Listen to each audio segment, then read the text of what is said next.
going down to flush them out. Welcome to the Hearts of Men podcast, a journey into the depths of men's hearts where courage meets vulnerability and wisdom embraces integrity.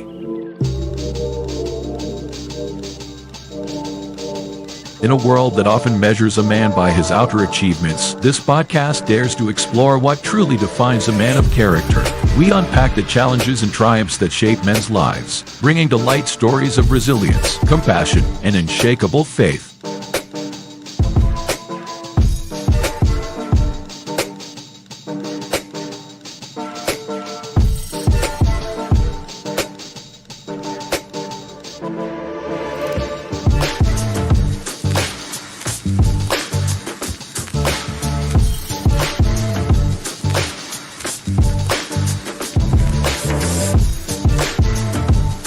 We believe that the heart of a man is a treasure trove of untold stories, powerful lessons, and profound wisdom. Through authentic dialogues and insightful discussions, we aim to unlock these treasures, one story at a time.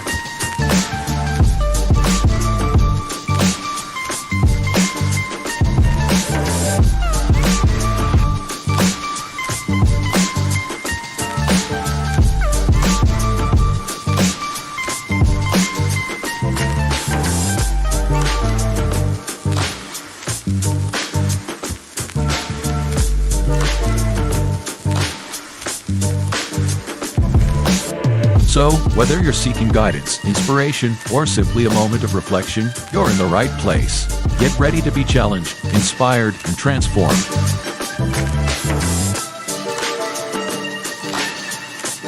And now, to guide you through this journey of discovery, please welcome your host, a visionary leader and a true catalyst for change, Dwayne Dwyer, but we affectionately know him as the Mindset Coach. Good evening, family. Welcome to tonight's conversation. I am not Dwayne Dwyer, the Mindset Coach. My name is Tawan McGaddy, the son of Timothy, also known as the Available Man. But that man you're looking for, Dwayne Dwyer, is seated right here to my left. Our big brother, our coach, Dwayne Dwyer, but we affectionately know him as the Mindset Coach. And then my big brother, my homie down there sipping his orange juice, keeping his immune system healthy today. The poor man, Dr. Phil, also known as Shift Happens. Brothers, how are y'all doing this Friday evening? Man, I'm doing well. It's a little weather is going a little haywire, and people been getting sick. So I'm definitely getting the OJ and my zinc and everything, getting it ready for whatever may come. Yeah, likewise, man. I'm good. Great week, busy week, but always good. And like we always say, is look forward to these Friday night conversations because they're insightful, and I think they're adding value across several platforms. So again, I'm doing good and excited, looking forward to the night conversation, and I'm also looking forward to this weekend's festivities. Absolutely. It is that time of the year. So, ladies, give your man a few hours on the couch these Saturday mornings. If you know, it's that season. But with that said, welcome tonight to the livest chat as we do our shout outs. If you're viewing us on any platform, just go ahead and get in the chat. Give us a good evening. Give us a what's up. Let us know that you are here. Participate in tonight's conversation. We see all the chats, and we definitely want to shout you out and give you your just dues while you are sharing with us this evening. So shout out to our sisters, Nick D, Crystal Everett, to Lisa Keys. Who else we got? To Charlotte Jordan. Good evening. His divine appointment. Who else we got this evening? If I don't see anyone else in the chat right now, like I said, if you're viewing, go ahead and jump in the chat so we can see you. We can give you a shout out. If y'all see anybody else that I've missed, my apologies, brothers. Y'all can help me out if y'all see someone else. But good evening, and let's get this show started. So tonight's conversation, we're talking about how relevance fuels massive growth. Right? What is the secret to lasting success? Right? Communication, we understand, is key, and our job tonight is to try to understand and try to talk through how we can stay relevant and how we can achieve clarity. Right? We want to make sure that whatever the information is that we are passing along, that we're given the proper information, right? That we're achieving maximum understanding, and that we're not going into overload. We want to see great success among the community across the board, male, female. We want to achieve greater in our professional life, in our relationships, in our families, right, in our businesses. And one of the best way to do so is through the art of communication. And today we will be talking about the relevancy art of clarity. All right. With that said, we put out our disclaimer for tonight, which is simple. Everyone up here, we like to talk. We think that we're smart, but at the end of the day, we understand that we are masters or experts of our own opinion, of our own perspective. This is why we call our this community the empowering perspective. So we empower your perspectives in the chat. So please join this conversation. Um, and with that said, want to jump straight into the first question. First question tonight, brothers.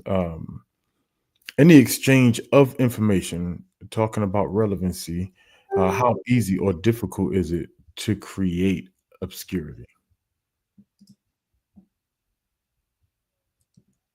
Very easy.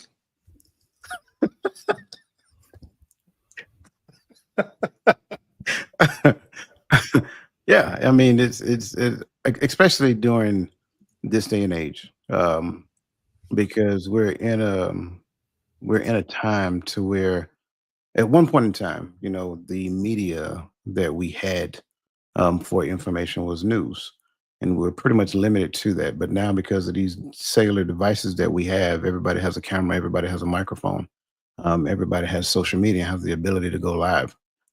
So you have a lot of, and I hate to say this, and it's going to sound strange coming after what you just said in relation to the disclaimer, but we got a lot of people giving advice that should not be giving advice. We got a lot of people talking about things that they are not necessarily qualified to talk about. It's the thing. And you guys, I tend to talk about the difference between the truth, what is true, facts, opinions. I'm sorry, facts, assumptions, and opinions. And it's not like opinions don't matter. Um, for the most part, opinions matter when your opinion is validated by your profession. And so a lot of times what you hear people ask based upon the profession of the individual is, in your professional opinion. And then they'll ask a question relevant to that person's profession, which gives their opinion value. But I would guide down this truth. There are a lot of opinions that have zero value in it. And that's where a lot of obscurity come from.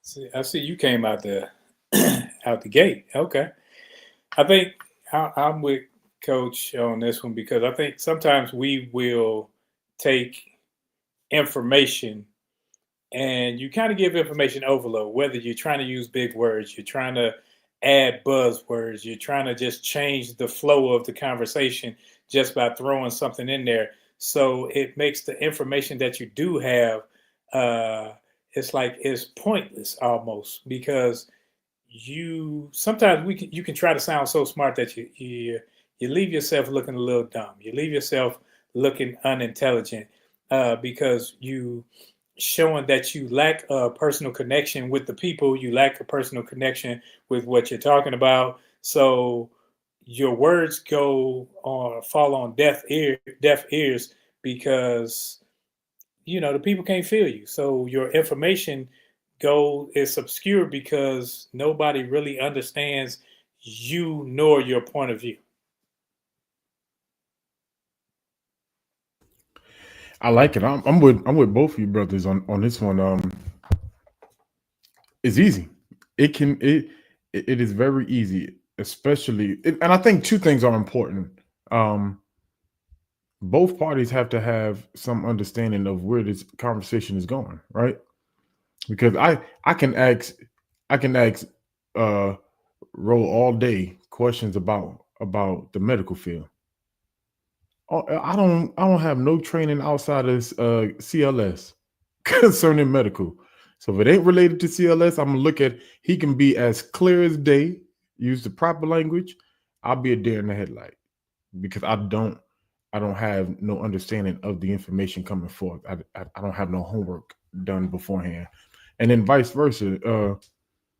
Even in being smart, having 22 years of of experience in the medical field, you can like you said, you can start throwing out these because we all know the medical field got all these Latin words that some of us have never heard of before, and so you start shooting out these medications and these names and these conditions. You know how many times I've looked at my doctor like he's like, yeah, so if you get the oblaguba ashnak, and I'm like, the what?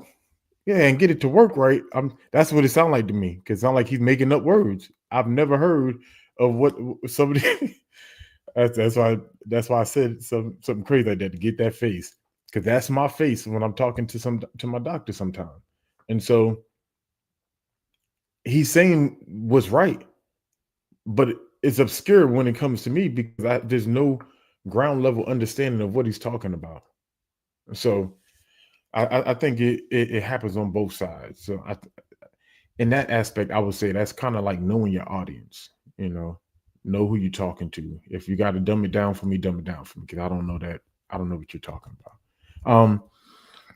So I do have a question that's not in my notes real quick. So what y'all have said because y'all both brought up questions I'm not gonna bring up right just now. But how would you define relevance in your own words, of course? But how would you define relevance?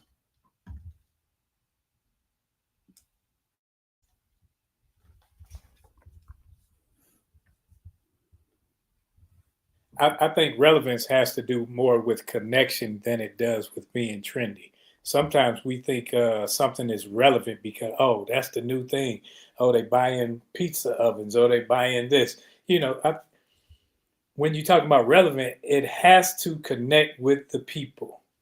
It can't be something that, like, if I'm talking to the NRA and I'm talking about fishing poles ain't relevant to what they're looking at.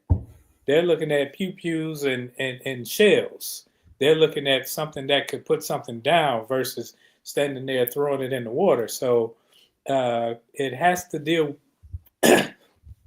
more with the connection to the people that you're discussing, whatever you're discussing with. I think when we talk about relevance, we have to understand exactly what arena we're talking about in most cases. Like Roland, I love your example, but I would turn that because if I am talking to the NRA and I'm talking about the fishing community, most of the fishing community purchase shotguns and things of that nature because of where they go to fish. So I can make that conversation relevant to them based upon how I have the conversation with them, which now I am making reference to the progressive nature of pertinent information as it pertains to this conversation.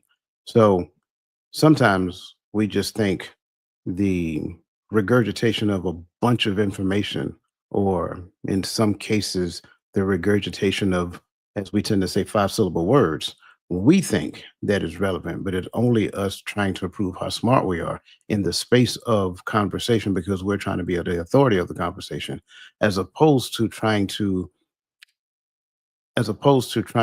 engage in a progressive, meaningful manner as it pertains to the conversation at hand. So now what I do is I only say things that I believe that that has evidence. And so the belief piece and the evidence piece now becomes the thing that I talk about because that should be in the direction of the progressive nature of the conversation.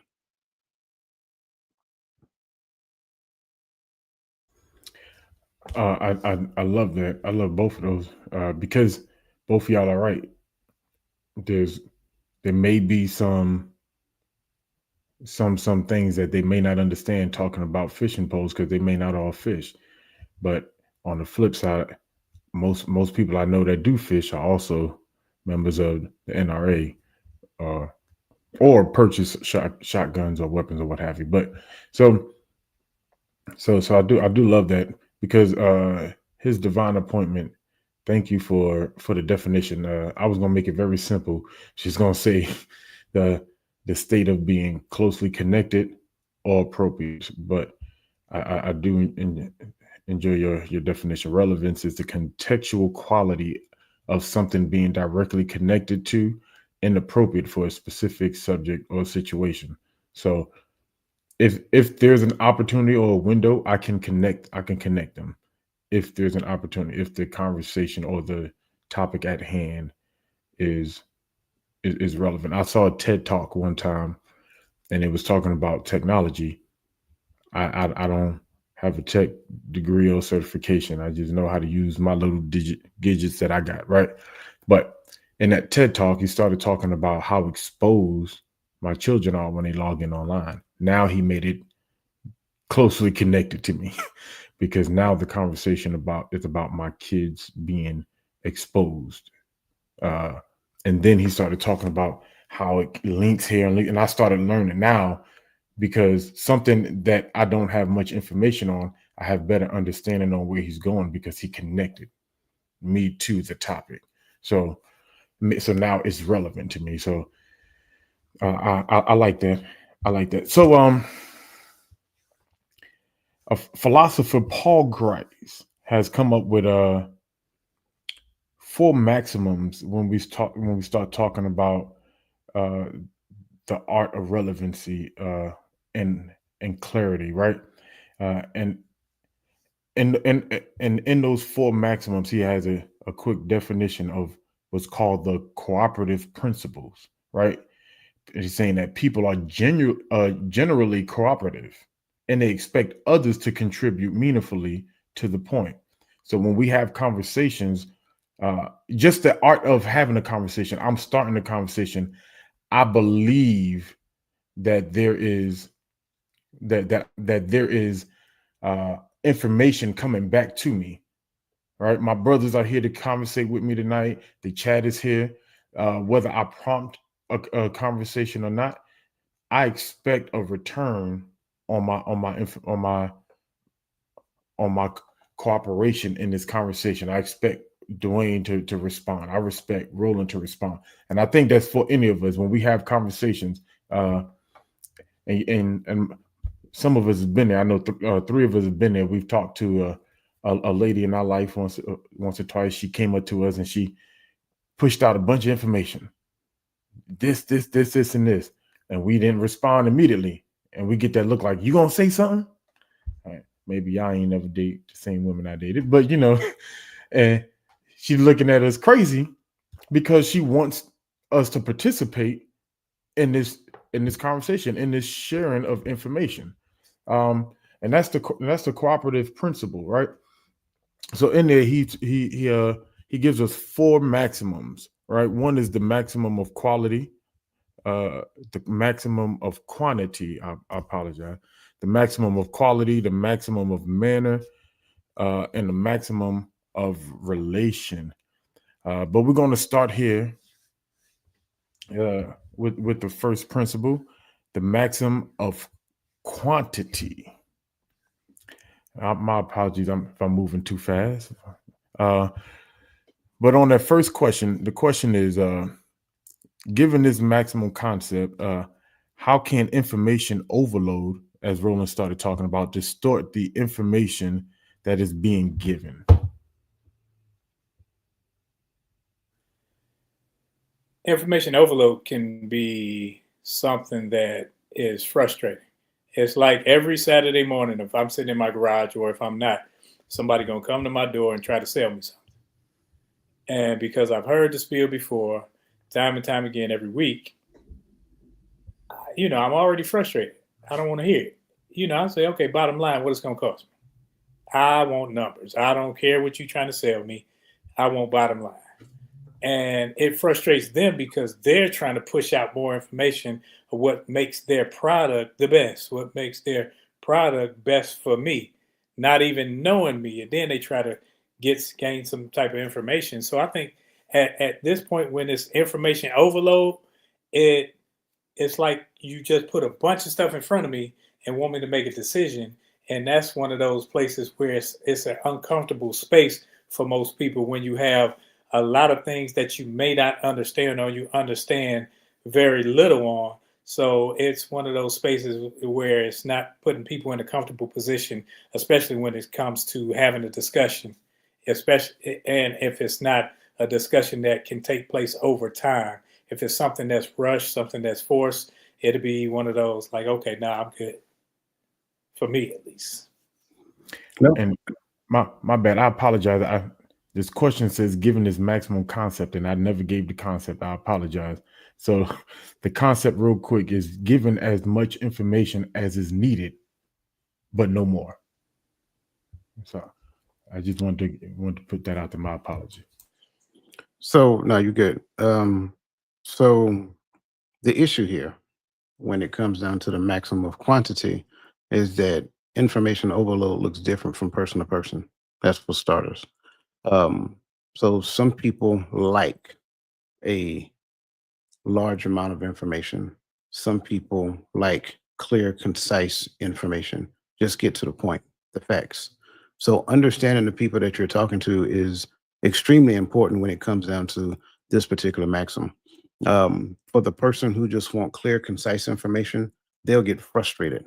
They'll get to the point to where like you'll hear, well, I used to say it like this, you overcooking my grits. You're doing too much. Just get to the point, right? If you get to the point, give me the pertinent information that I need right now to make a decision. And you will hear that a lot, especially in corporate spaces where you have people who have very limited amounts of time.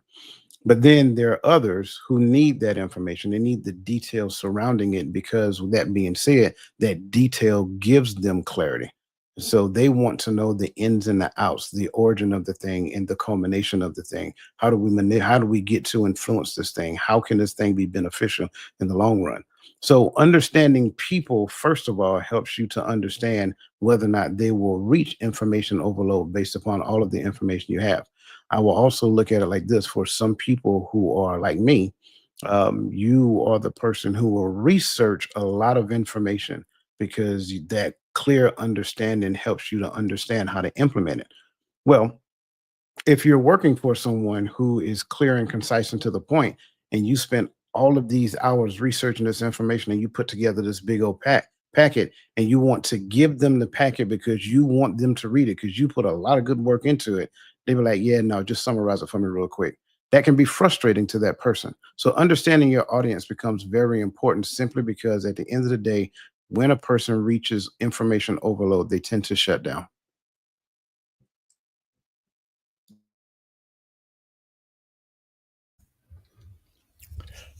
I agree, and I like how you broke that down. It's different for each person.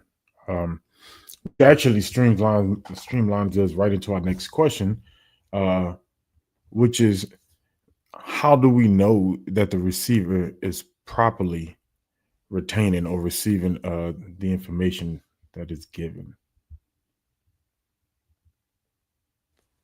Hmm. I would start off by saying this: feedback is important. Um, Not just verbal feedback, but nonverbal feedback. A lot of times when you're giving a person information, their ability to digest and process, you can see it in their eyes, you can see it in their mannerisms, so forth and so on. But then you have to pause at some point to allow them to get in to let you know that they're understanding. And their feedback can come in the form of parroting, paraphrasing, or summarizing. If they parrot, they're just regurgitating what you're saying, but that does not necessarily mean that they clearly understand what you're saying. Parroting is the lowest form of cognition in the realm of communication. However, paraphrasing and summarizing means that they got it, they're understanding it, and they're giving it back to you in different words in different word choices, different contextual information, or even different different scenarios, whatever the case may be. And you hear that a lot. when people say, well, let me make sure I got this clear. And then they take it and they try to add their experience to it just to see if it lines up. And a lot of times it does, because that's how some people process information. There's absolutely nothing wrong with that. Oh, I ain't got nothing. Exactly what he said. I mean, for real, exactly what he said. Because I think that, and this has to do more with relationships, you understanding people, than it does you understanding information. Because if you can understand people, you will know, like, hey, this dude is getting frustrated, or he's not really understanding the thing that I'm saying, but he's me all day. So when you understand people in relationships, then the information that you do have, you can say, okay, I know I'm gonna cut to the chase with this individual, or I know I may need to go more in detail of the nuances of what I'm displaying, so that they can have a better understanding, because that's what they're looking for. So it has more to deal with people than it does information.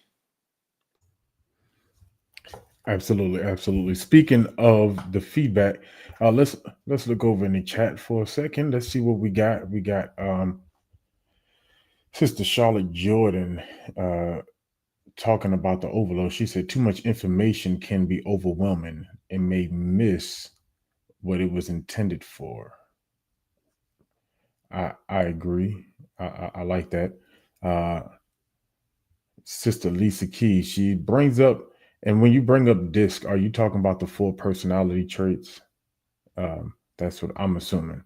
And so if you don't know, you can do a quick Google search into those 4. I believe it's dominance, influence, consciousness, and I miss it. Is it steadiness? I believe it's the 4th one. Steadiness and compliance. And compliance. Yeah. It's been a while since I heard that one myself. My apology, but thank you for that. Sister Nick D said, I do not do well with information overload. I will absolutely ask someone to break for a minute if it turns into a word vomit, as I call it.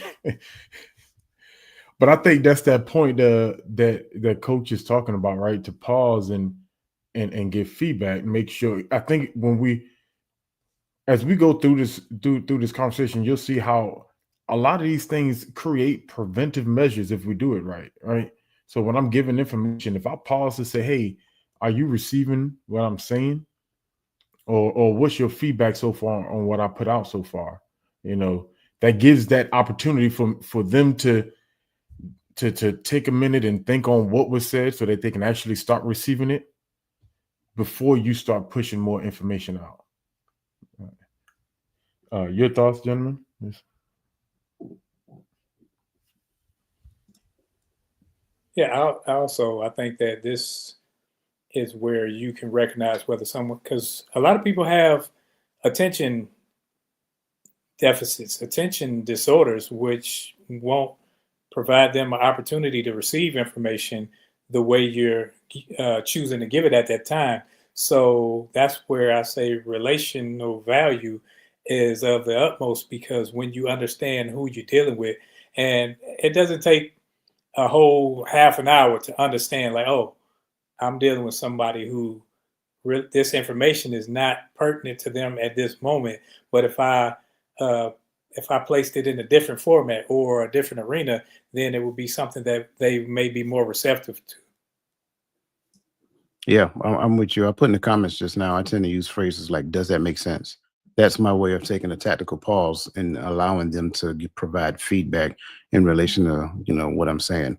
There are other techniques that you can use. You can pause and say your thoughts, whatever technique you use, it really doesn't matter as long as you give the other person the space to kind of process and respond to what they're hearing.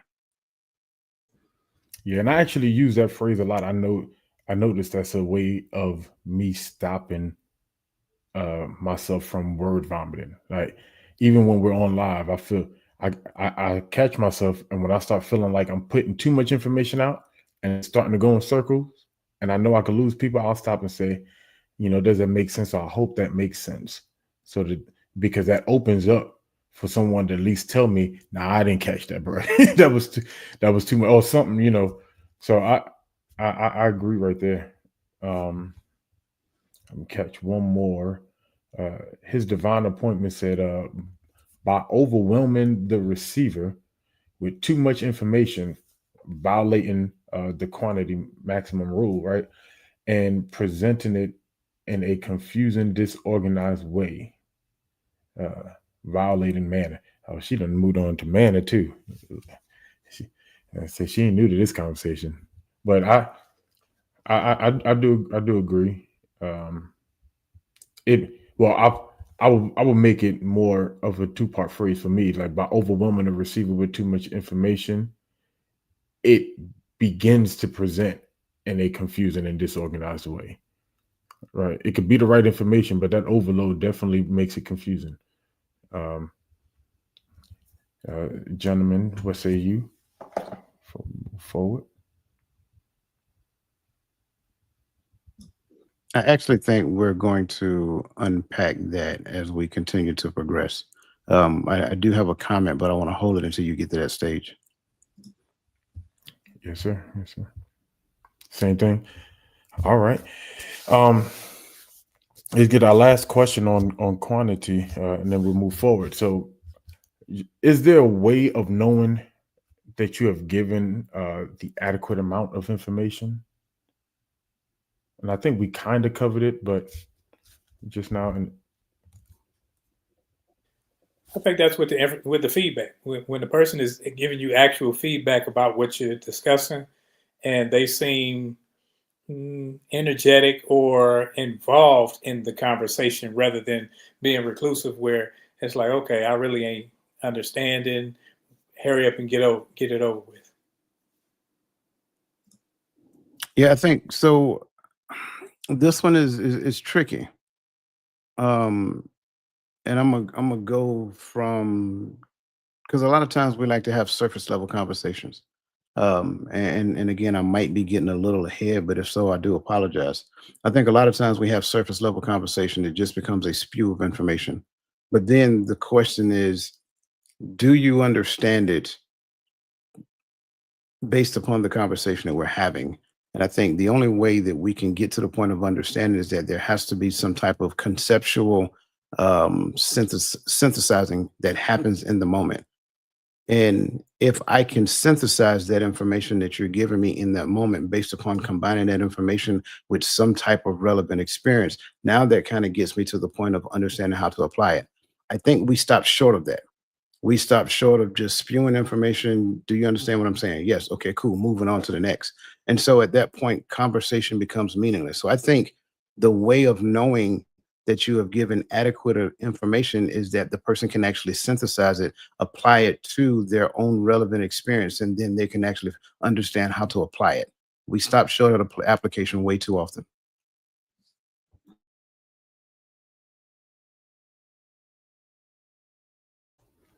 man, I like that. I like that. Real quick, I want to. There was a question in the chat I saw while you were speaking. Sister Verlene McCoy, she said, "Is it possible that some people do not understand when a person is expressing themselves and not being overly sensitive?" Hmm.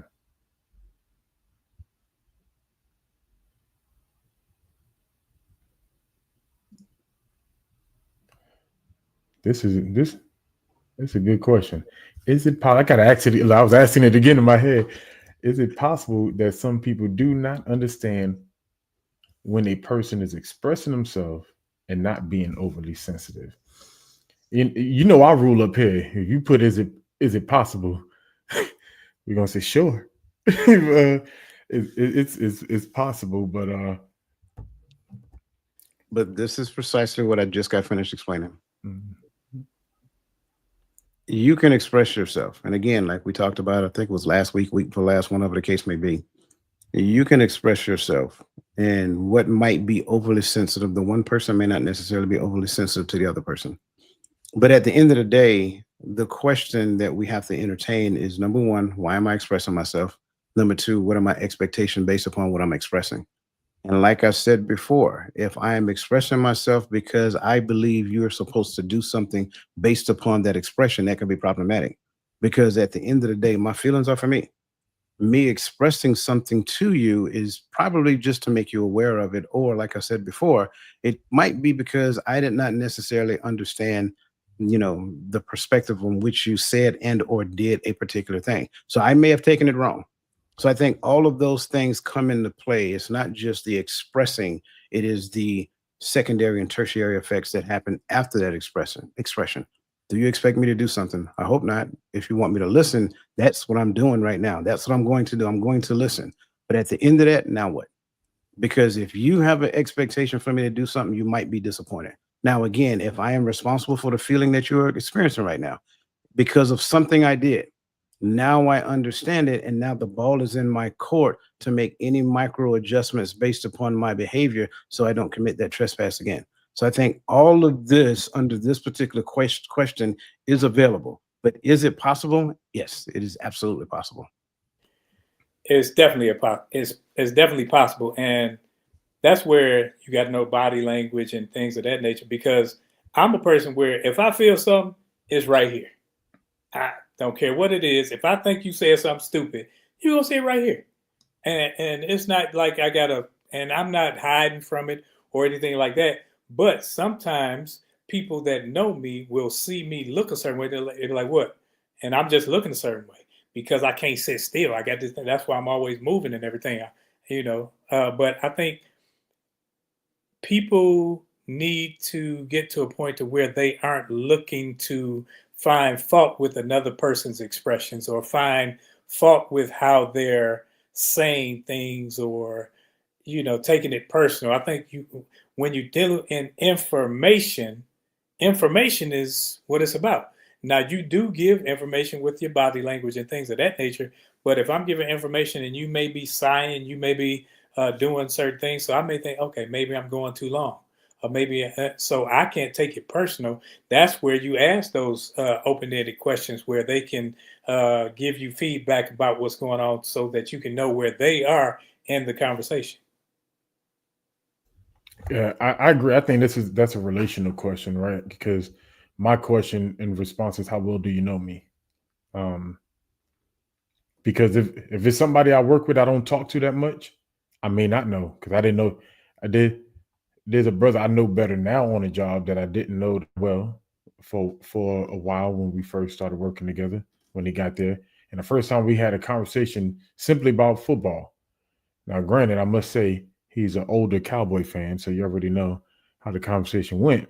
Bless his heart. But I didn't know that he was that expressive, and now I know that's how he talks about just things he's passionate about, and I don't take it personal. But the first time, I was like, this man ready to fight me over these Cowboys. You crazy. Um, but but the relational piece kicked in, and now I got to understand his expression when he talks about his Cowboys, when he talks about certain things. So I, I don't take it personal. So I think it's relational. How well do you know me?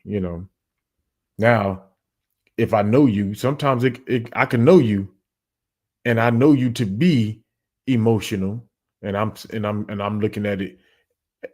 It can cause me to start looking at everything you say from that expression of she just they just in their feelings, they just emotional, they just doing what they normally do, and that may not be the case.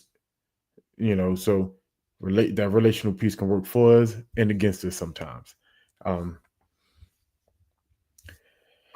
with that with that said, I was trying to make sure I didn't miss anything good. With that said, the second maxim in this conversation is the maxim of quality, right? So truthfulness is the principle here. It says, "Do not say what you believe to be false or what you lack adequate evidence for." Right? So with that said, the first question I have for this topic is, if you are unsure of the validity of portions of your information or your position you give, is there a scenario in which you would still give that information?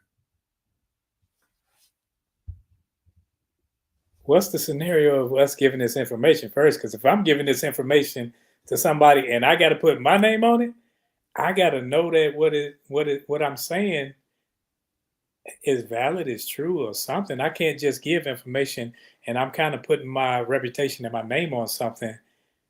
I don't know. I would have to have a scenario where this would take place and I'm not privy to this beforehand. Well. So this maxim focuses on belief and evidence.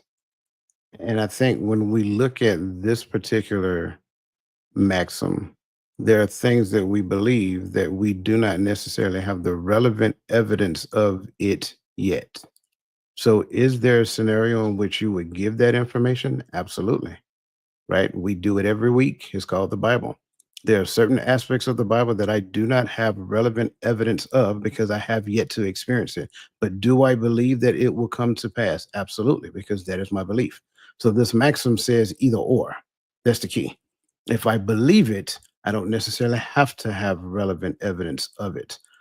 If I don't necessarily believe it, but I do have evidence of a thing, then I can look at it from the perspective of we all are different people. We all have different backgrounds. We all have different upbringings. We all have different educational levels. Therefore, the average person, and I say it that way, the average person, if they do this and they do this, then this should be the outcome for the average person.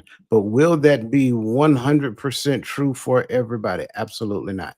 Simply because of all of the things that I laid before you: upbringing, educational level, experiences, things of that nature. So when you look at this maxim, again, remember it's either or, belief or evidence. If you got both, that's even better. I like that because the tables turn when we change the conversation, and so I'm with Roland. If we're talking about something here, we're just talking about regular information sharing or business wise, or talking about a certain market, or Yeah, like iPhone is better than Samsung. I'm sorry. I mean, we got sufficient evidence that Samsung is better, but I digress. uh, and I believe it, so I don't need to show you my evidence. I'm sorry. but once we start talking about scripture, it changes the tone of the conversation now, because my faith is the evidence of things not seen, right? So I may not have. I know I butchered that a little bit, but I'm paraphrasing, running through. I can see the preacher's faces change, but but but so when I'm talking from that aspect, sometimes the evidence is just my testimony. You may not believe my testimony, but it's my story, and how I believe that the Most High has played it out for me, and so in that I have sufficient evidence in sharing that with you. Now you may not receive it because I can't pull up a video, right? Because I can't go pull up an article. But this is what happened to me. I know that he's protecting me. I remember the dude pulling a gun out on me in the hood, not firing. But after we took off, that thing was right. So to me, that was. You can't tell me the Most High didn't protect. Now somebody else may say, "Oh, he just didn't know how to clean his weapon." That thing sure did shoot when I got away. I know that for sure. But I'm joking. That's a true story, but I'm joking, right? But yeah, thank you, sis. The substance of things hoped for, the evidence of things not seen. But I'm glad that you brought that to the table, because, like you said, we do it weekly. We talk about the things in the scriptures. Some of the things, historians have done some work and have saying, hey, we have evidence that this happened, evidence that this happened. This lines up with historical truths or evidence that we have. But for the most part, a lot of it is we believe because of our faith. But I can't show you where Noah's Ark is at, but I'm gonna tell you that flood came and Noah and his family was protected, right? Don't ask me how, because we still here. That's how I know. Next time. But so I do agree. I do agree. I was about to bring up uh, Lisa Dove Washington's comment. Then I saw the invalidation at the end. But I love you anyway, sis. Go Samsung. She's actually on your team on that one, bro. She said Samsung for the win. Oh, she was talking to you. I just saw not true. My apology. Like I said, I still love you. See, he corrected me. My bad. Go Team Samsung. All right, moving on to the next question. So while you're giving information, how would you validate information prior to giving it? And I know we have scripture, right? Well, I'll let y'all. I get mine that, but before you give out that information, right, making sure that it's valid, like Roland said, putting his name on it, how would you validate it prior? I think validating information has to do now. If we go in scripture, you validate information one by what's written, when it was written, who was written to, the time that it was written, and there are a lot of things because you got to look at when it comes to that. Now you take a westernized mindset, put it back over in the Eastern culture, and see, okay, what was going on at the time? How were they living? How were they moving? What type of idioms were they using? What type of language concepts were going on? And what was going on at the time to make them think or say things of this nature? And then historical proofs and also cultural evidences, whether it be, you can find pottery, you can find teeth, you can find graves, you can find a lot of things going on that went on during that time to say, okay, this was going on, so this is what transpired doing this. So when you push out your information, you're just laying out the facts that were not in the writings that you're reading, but they are the evidence that was found at the same time of the writings. So you can marry the two together. The maximum of quantity. I'm just saying. Listen, there's only one way I need to validate, the future of what he promised. That's what I'm saying. I don't need to validate past. I just need to understand his character. Once I understand his character, then his character tells me, based upon his word, that he doesn't change. So even I hate to make this sound like a what's the guy named Ty Tribbett song, but if he did it before, he'll do it again, right? So it's like I agree with everything that Roland is saying, but that's a lot because at the end of the day, his character is the thing that I hinge my promises on, not those people. I appreciate those people and their experiences and things of that nature. Those people give me evidence in his word, but his character is the evidence that I need. And his character is the thing that ties me to what the promises that he made. Now, that's in that particular arena. When we're talking about in a different arena, there has to be a consistency. It's like in the science realm. In order for a thing to become law, there has to be a hypothesis that is formed. Once the hypothesis that is formed, then we got to test it and keep testing and keep testing and keep testing it, and then test it again and then test it again. And the culmination of all of these tests help us to conclude that this will 100% happen, or there's a high probability that it will happen. So that's what validation looks like. If it's in this natural world, it has to do with testing to come up with an expected end or a high probability of an expected end. If we're talking about the scripture, it's him. He is the assuring factor that what he promised will actually come to pass.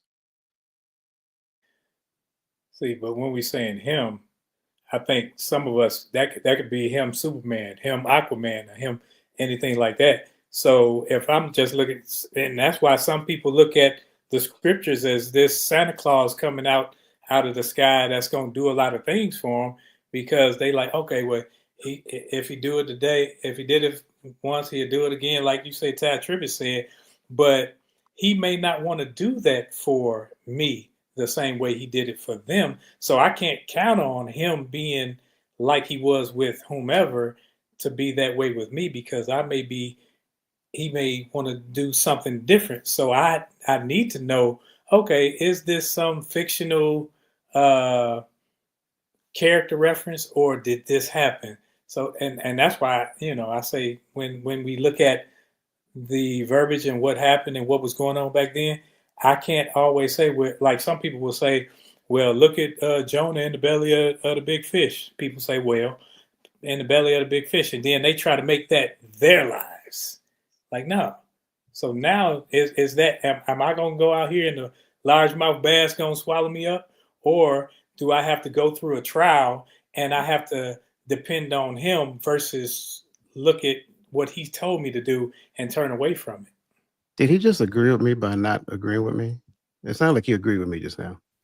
But I'm saying, we rarely disagree, but I think that some people can take it's him and make it to be like a fictional character, or reference. Yeah, I got you. Whew. Man, y'all said a lot. I was listening to y'all and then looking at the chat. Yeah. In the words of his divine appointment, ooh, child. But I get it. For me, this is it's an easy answer. Is how easy it is depends on the person, but scripture validates scripture, right? Now in my personal studies, I'm with you, Roll. We got to understand. We have to have a level of cultural understanding of the people, because we're just assuming we understand how they said it or how they meant it, because there are idioms that are said, and there's some things that are literal. So I think sometimes we mix them. Sometimes we think things are not literal and we take them as idioms, and some things are idioms, we take them as literal. But we don't know that unless we actually do, as you and his divine said, by using some external sources sometimes. So I agree, but I can get scripture that backs up scripture, because nothing in the scripture is not validated in the scripture. Now, as far as when people might ask, what's your evidence of the ark? What's your evidence of Noah, of Jonah going into the belly of the fish? Listen, there's enough evidence that he's done what he said he did. Man, if you participate in conversations like that, good on you. I ain't got time for that. That part. So, but when we start talking about other things, like I agree, you have to have some level of knowledge, and some conversations are prepped, some conversations are not prepped. But I'm quick to tell you, hey, listen, I don't know, but what I think is, and that means what I'm telling you, I can't validate and I can't tell you it's the truth. But my opinion is this. Other than that, I ain't got nothing else to say. I can't participate too far. All right. So don't ask me leading questions, because I think people that do that sometimes know you don't have the adequate information. So they're trying to lead you to the point that they want to make. I'm careful of that. But with that said, my next question is, what role could statistics play in validating that process? Because we're talking about validation. Does statistics play a role? How do they play a role? Can they be dangerous? Floor is yours. Yeah, I kind of just gave that answer. Like, do statistics play a role in it? Yes, but it's also important for us to check the source, because at the end of the day, I can make statistics say what I wanted to say in the direction of what I needed to say. So it's like, in the space of testing, there are certain, what's the word I'm looking for? There are certain control measures that we use for these tests. So it's like, based upon the number of tests that we use, we can come up with the statistics. Out of 100 tries, 95 of them worked out the way that we anticipated it. Well, that's not going to be a law because of that 5%, right? So the statistical data validates that this is not a law. This is more of a theory. However, it's a high probability that if you do this thing, then it actually will work. But again, I say when we start talking about other things, like I give you an example. Statistically speaking, men over this age in the African American community have a high rate of whatever. Well, okay, cool. I know that you did not do that test to get that information off of the entire population because I was not part of that test. So you took a sample, which is a small number to represent the whole. So those numbers are a little bit more obscured because of different things that factor in. Of course, environment, again, upbringing, some of the things that you may have been through. Did you get the shot? Did you not get the shot? What your vaccination patterns look like, how healthy are you? All of those things factor in. So again, like I said, you have to verify the information. Like, just don't take raw statistical data and say, okay, well, this is what it is. Is it stuff to if it is it something to kind of help us move in a direction of being more right as it pertains to it? Sure. But again, I will always verify the source when it comes down to certain things.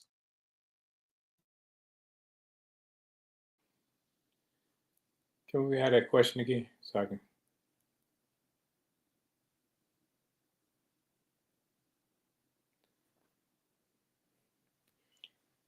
Yeah, I think when it comes to stats on certain things, it may be necessary. And when you're dealing with, like a lot of people will say, like a lot of us will say, well, high blood pressure runs in my family, heart disease runs in my family. And they discount that you eating hog, mog, chitlins, and all this other stuff that build up clogged arteries. You're not taking that into consideration. You just thinking that, hey, this is a hereditary thing. It's not a hereditary thing. Bad eating is hereditary. So yeah, it's gonna happen like that. But we don't. I've always seen, like, even when they do it on TV, they say, well, the census said. I wasn't a part of the census. I'm like, coach, so you didn't, I wasn't a part of it, but it's all of us now. So when you do stats that incorporate a whole, it's like, nah, that's really misleading. And misleading stats can lead people to falsities. But when you talk about the scripture and stats, I don't know. I only got to look at one stat, and what he did, what he's done for me, because it becomes a faith based thing and not a one for one, because it's not a one off, because it's always him and I. It's not him and what he did for you and all this other stuff. Because if I start going to look at what he's done for everybody, now I go looking with my hand out versus me looking to see how can I be obedient to be walking in his will and not, walking in, hey, I did this, I did that. So now the stack goes on my side of what I've done versus what he can do.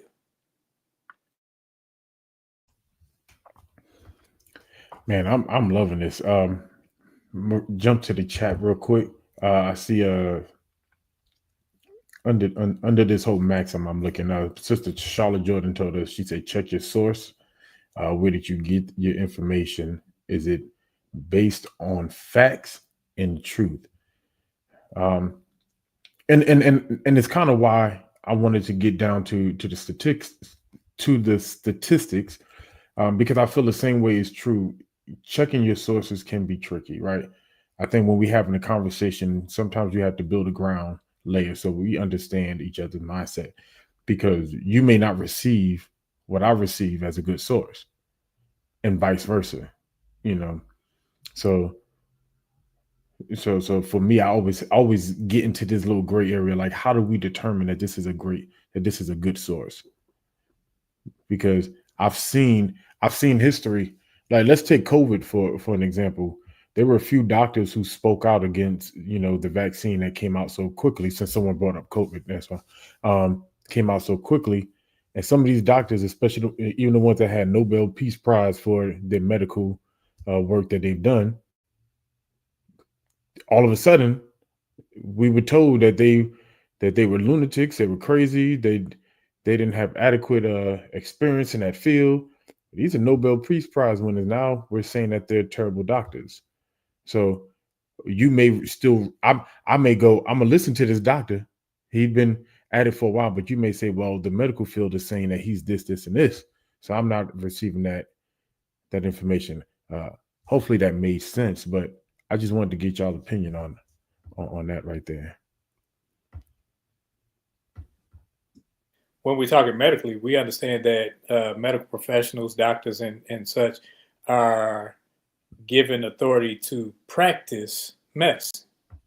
So that means they may give you something to practice on so that they can now put you in the pool and say, okay, this is what happened to Gaddy. This is what happened to Coach. This is what happened to Roland when we gave them. So we, we become guinea pigs.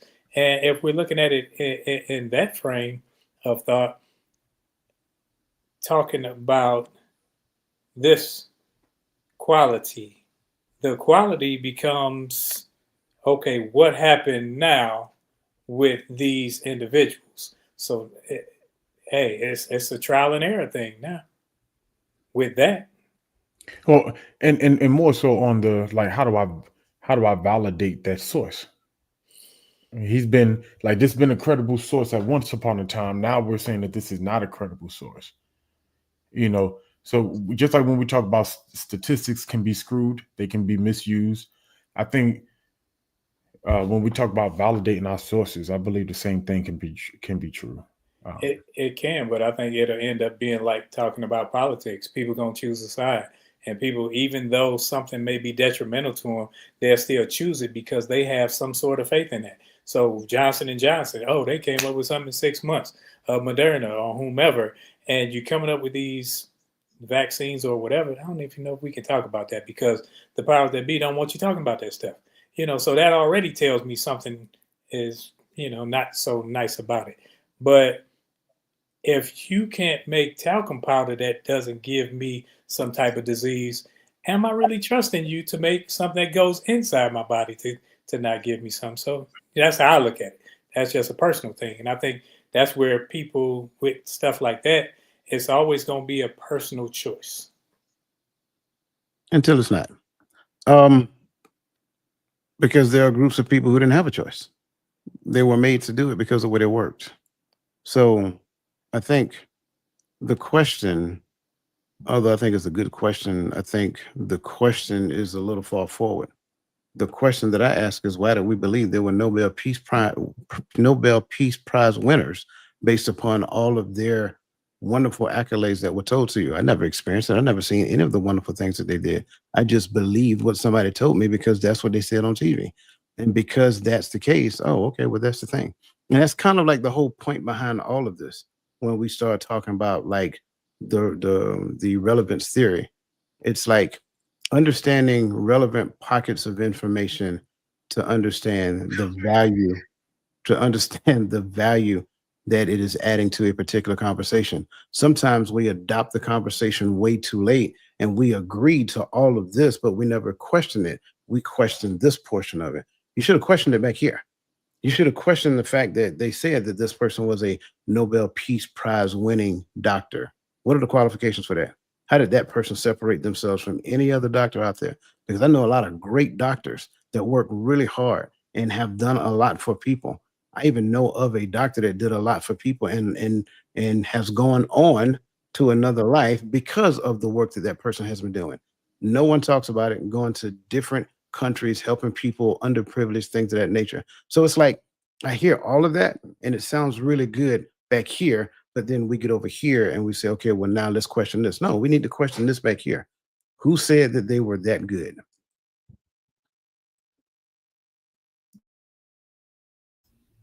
And I liked it because that was my point overall of asking the question. When we start talking about sources, right? There's so much information out there on 2 to 3 sides of fences sometimes, depending on the topic you're talking about. And so, yes, when we say check our sources, that's personal. That doesn't validate the information necessarily for me. It validates it for you but not necessarily for me. So I said, once you, if you believe in that source, you believe in that source, you roll with it.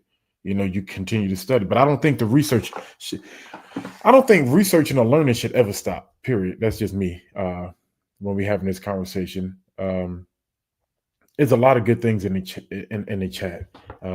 We try to grab some of them. If you could help me out, Coach, as well. Lisa Keys also said, I validated through by understanding the ultimate information provider has provided. And I think that's kind of the point right there, too. The information, understanding the ultimate information provider has provided. I think I understand what I got to go look, like kind of what you say. Why was he a Nobel Peace Prize winner? Let's go and look up his work. Let's go get the full information before I accept or deny what he says. Right. So I agree there.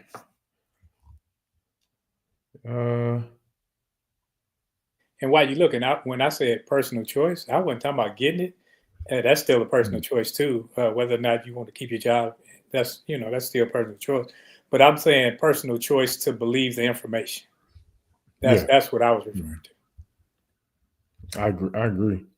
And even with that, I just believe that I was protected by the Father. He told me, we talked about it during that time, Ro, and we shared what we were both seeing and what we were both feeling. The Most High was telling us, and he told me not to take it. I was about to take it because y'all don't know, I'm putting Ro's information out there. I'm not HIPAA qualified, so I don't have to protect HIPAA. But man, I ain't never seen nobody down from COVID for 6 months. But his wife had him in prison for like 18 weeks. And so when I saw how long he was sick, I was like, find the vaccine quick, because I'm not going down for the count like that. But for me, I was only down, I think when I caught it, I was down for like 3 days. And actually, I had the first day I had a headache, and I knew I had it because I was taking care of a house full of COVID patients. Then when I got tested, I had it. Then the rest of the time, it was just coughing up mucus out my chest. So, but right when my time was about to expire for me to keep my job, and I still hadn't vaccinated, they changed the policy. They say forcing people to vaccinate and losing their job was non-constitutional. And that happened right on time. And I got promoted the next week. So that's how it worked out for me. And I can't say how it worked out for everybody. And everybody's experience was different. But that was mine. Statistics can be screwed. Sister Lisa Dove Washington says statistics can be used to try to prove any point if used incorrectly. Absolutely. And then, we did kind of start talking about COVID. His divine, she put a two part in there. She said, I can create a survey from a demographics and make sure it reveals what I want to achieve. In addition, statistics could play a role in the validation process by providing quantitative data or evidence. I don't know why I wanted to say data. I agree with that. Both parts, and it just goes back. It continues in this conversation. We just have to strengthen our source. We have to do our research, And I'm big on once you pick a position, stand on what you believe. So before we move forward, brothers, any alibis, anything left out there?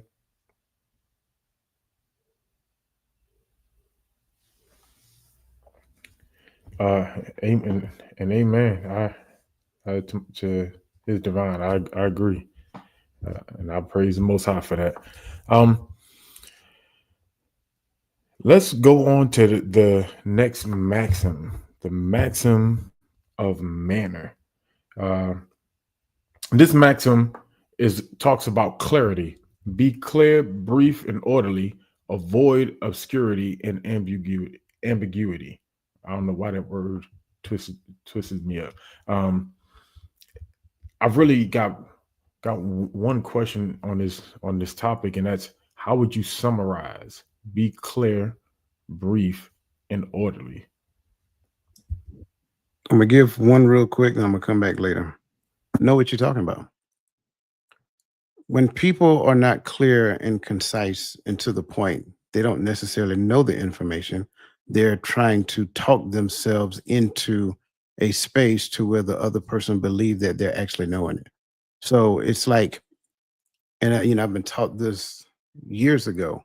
If I can't explain it to a seventh grader, I don't know it. I don't know it well enough to explain it. So I'm not ready to talk about it yet. And a lot of times, I think we kind of talked about this previously. A lot of time, because we're so bombarded by information, especially in the social media space, we'll grab information and think we're knowledgeable of a thing, and then we go and attempt to talk about that thing, but we don't really know it. We're aware of it. And that awareness does not give you a depth of knowledge. So you can't be clear and brief and orderly. You have to like talk yourself into relevance. And I'm gonna pause right there and let Roland come in because I really like this one. Joker said he gonna say one thing. Nah.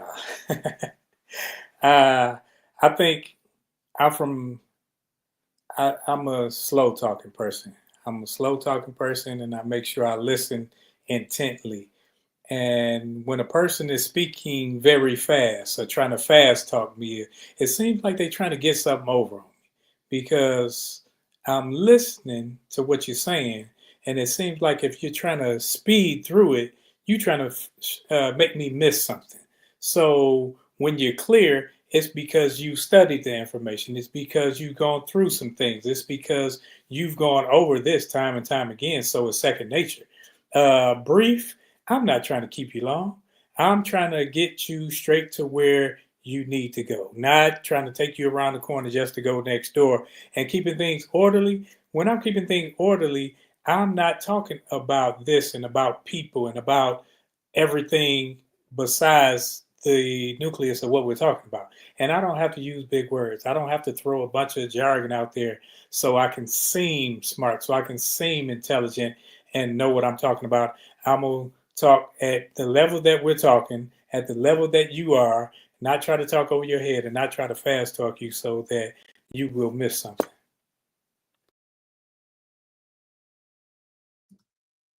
No, yeah. Sometimes people get excited when they talk. So I can't necessarily say that I am in 100% compliance in that arena. Like knowing the person, like we talked about previously, matters, right? But a person might be excited about the information that they're sharing, so sometimes that may cause them to talk at a rapid rate. But going back to this, because I think this is key. I am an advocate of making sure that you clearly understand a thing before you attempt to relate a thing that you're trying to share with someone else. It's like, and you guys, I'm sure you guys are aware, whether you participated in some type of network marketing venture or whatever the case may be. Like people get that information, they get excited, they really can't explain it, but it's like they're so excited, like they want to share it. Well, I don't. You're not knowledgeable enough about the process of what that company is offering yet to be able to share it. That's why they say don't share it. Just get a couple of people, put me on the phone with them, and let me do the talking for you. Right? That's the reason why, because you don't know enough. You're just excited. Excitement is good, right? But you don't know enough to talk intelligently about it. So I think when I don't like those events. I think when it comes down to this, I think what would be a good rule of thumb is for people to slow down. Just because you got information, that information isn't meant to be shared yet. You have to process it. You have to digest it. You have to make that information relevant in your eyes. Like I talked about synthesizing information earlier. You have to get to the point to where you can synthesize it because you looked at it from different angles, considered this, considered that. You put it in this situation and say, okay, if I did this, then this is what actually happened. And then maybe go out and try it yourself before you start sharing it. And I think that's where a lot of this comes in at. You, in most cases, when you're sharing information and you're over talking, You're over talking because you're not confident in what you're sharing, and you're hoping that other person, like, because you're bombarding them with information, you're hoping that other person sees you as as an authoritative voice on that subject matter.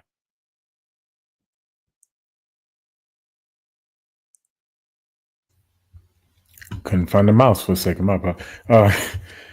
Man, I I agree. I really don't have much to add because y'all y'all hit that on the head right there. His device is okay to not know something, uh, and I agree with that. It's okay to not know something, and it's so, and I don't. I'm with you, sister Lisa. I do not like those events. I've done it. I think I ventured into those network marketing. There was one that I really did like. It was a travel one, but I've learned something from that. If someone is interested in something I'm doing or I'm saying or I believe or whatever the case may be, and I don't have the adequate information to answer the questions, I understand that there are people who do. And I've had conversations, where I'm like, man, just come on Saturday. Here's a link. Come talk with my brothers. Not saying that I'm not adequate to talk about scripture, but I know that these brothers know just as much or more than me, and they could probably answer your question better than I can. I don't want to lose you with what I'm talking about, you know.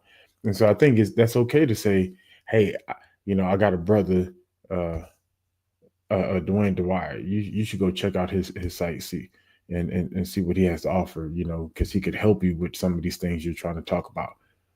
I know enough to get you interested, but not enough to give you the proper information. I agree with that. But I think that's the rub, right? Um, Looking in this world that we live in right now, to where you want everybody to like you. You want everybody to like your channel. You want everybody to like the pictures that you put on social media. You want everybody to like your content. So that's what ends up happening, right? We'll give a surface level, um, a surface level of information, hoping that these people like us. And I've always said, I bet you, especially, and you see it, you see it all throughout social media. This person calls himself a coach. That person shows up. They call themselves a coach, and it happens overnight.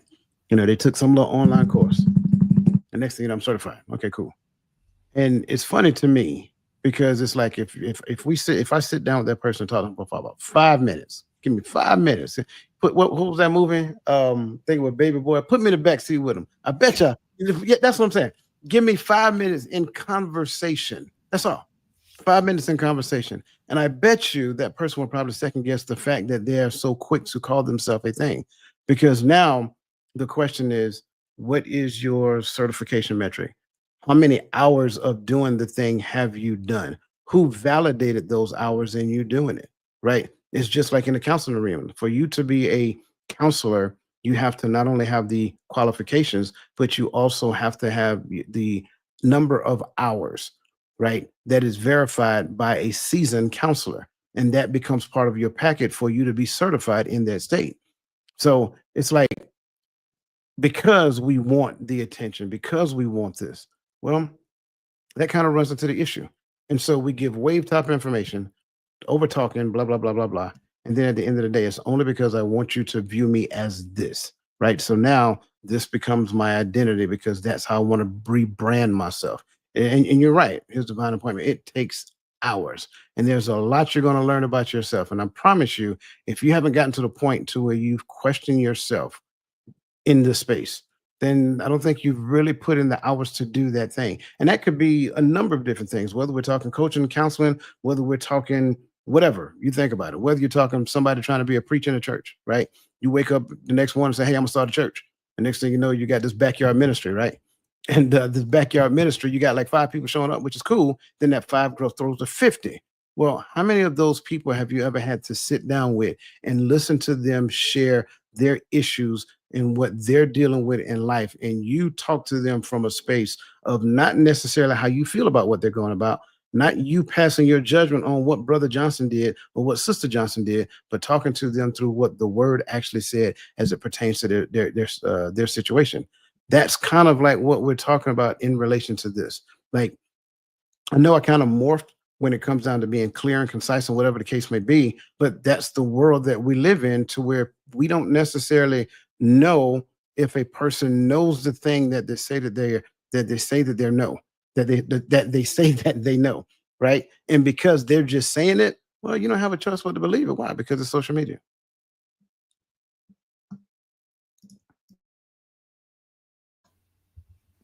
I forgot what you. I'm on the backyard again, man. Ask the question again.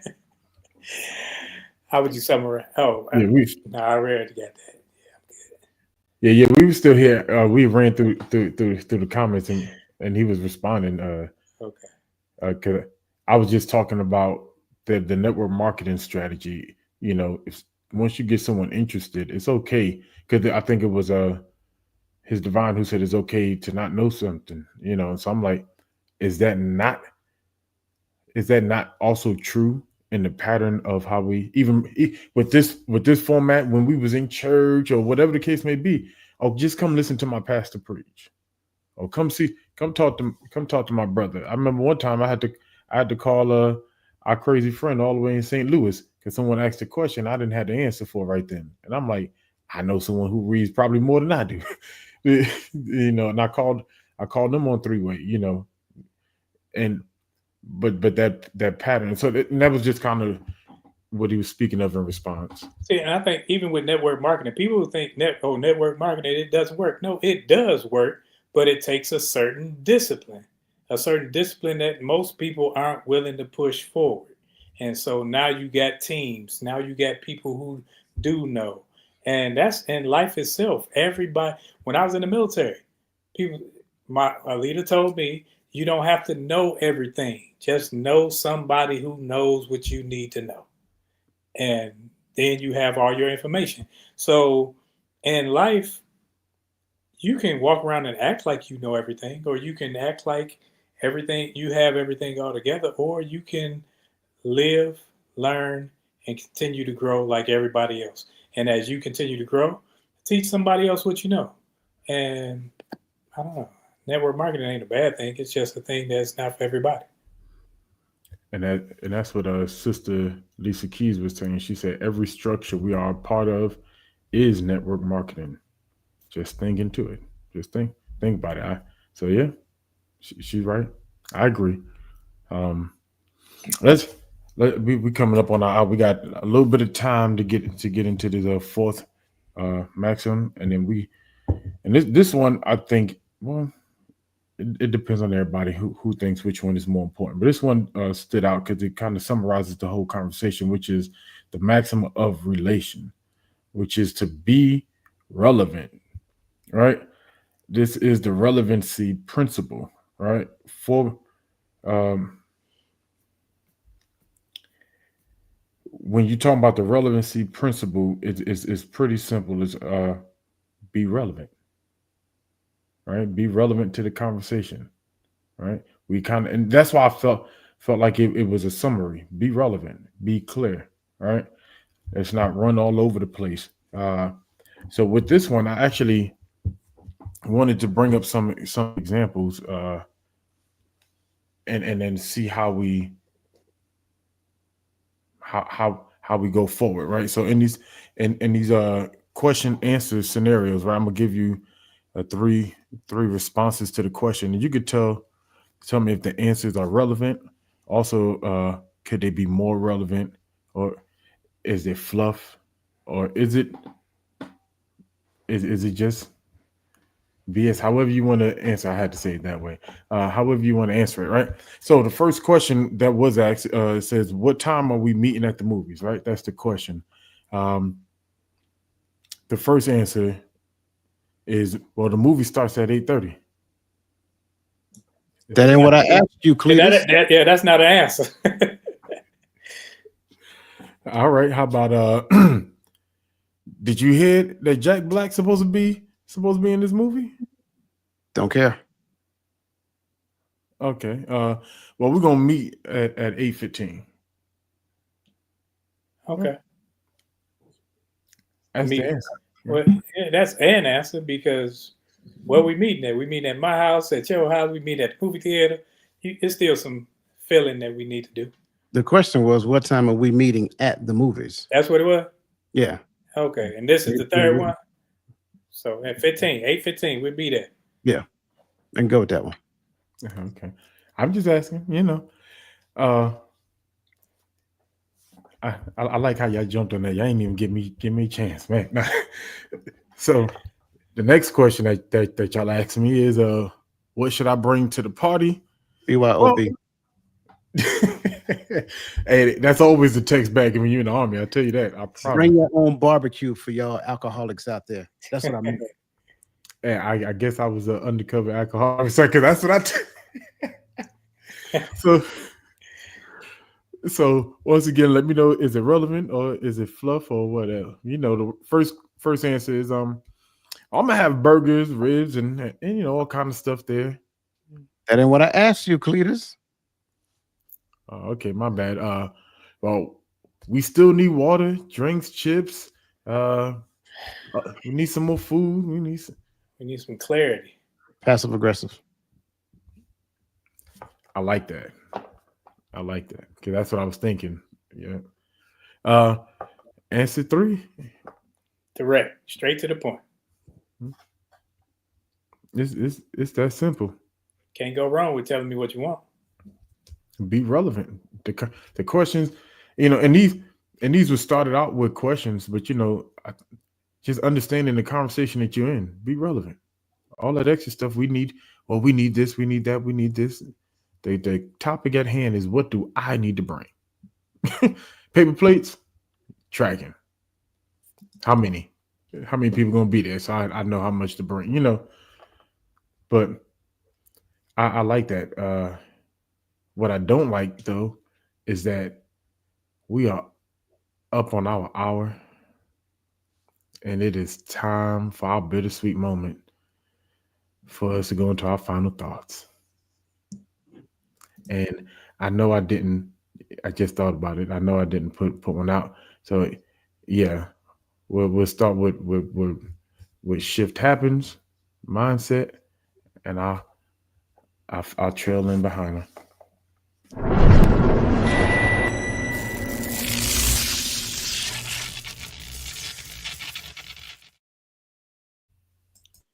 We talked about how relevance fuels massive growth and the secret to long-lasting success. And pretty much it all starts with character. And your character having, whether that's faith-based or not, when you're dealing with people, it has to deal with integrity. It has to deal with you having a sense of integrity about yourself, about your purpose, having a purpose, making sure that your purpose and your integrity marry, so that you aren't talking out of two sides of your mouth. And when you deal with this and people see you to be who you say you are and to be an upstanding person, you'll see that people can trust what you say because they understand they can trust who you are. That's all I have. I think this is a pretty easy one. It's just understanding conversation. You're not the most important person in the conversation. We communicate with others because we're relaying information, sharing information, so forth and so on. And so if that's the case, I need to make sure that I'm communicating with that other person to the degree that they understand it. So again, if I can't explain a thing to a 7th grader, I don't know it well enough to even talk about it. So I need to be relevant in the conversation. How am I able to gauge relevancy? Through the understanding of the other person, which means I have to include them in the conversation. I have to ask questions. I have to take pauses to allow them the opportunity to speak. Sometimes we just kind of bombard people with information because we love the sound of our own voice. That's not good. That's not healthy. Remember, you're not the most important person in the conversation. And at the end of the day, leave room for them to respond and talk to you as well. Trust me, if I am in a conversation with you and all I got to do is listen to you talk, you don't have to worry about talking with me much after that. And that's all I got. Yeah, I love this conversation, and for me, as I said towards the end of the conversation, that the relevancy principle was important to me. To me, I feel like it's the foundation for clarity. I don't care how articulate you are, how well spoken you are, how well laid out your your your answer is. If it's not relevant to what is being talked about, it will become confusing. I remember being a young preacher, and I was just excited to listen to other preachers preach.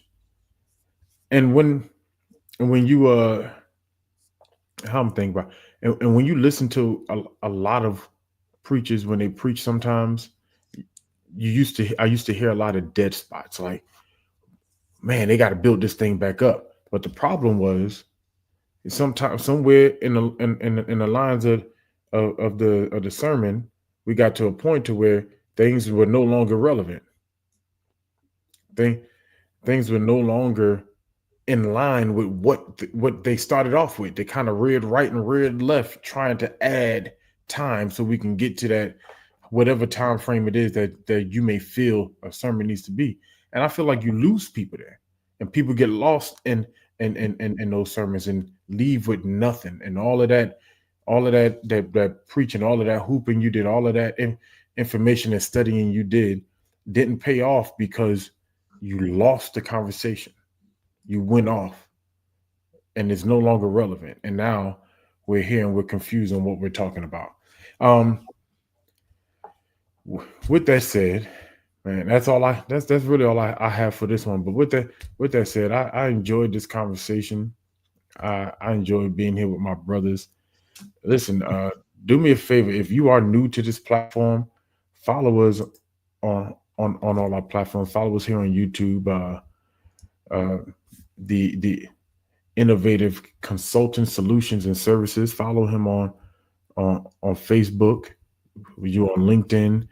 Uh, I don't know what all he on. TikTok. But you can follow all of the panel. Follow each other.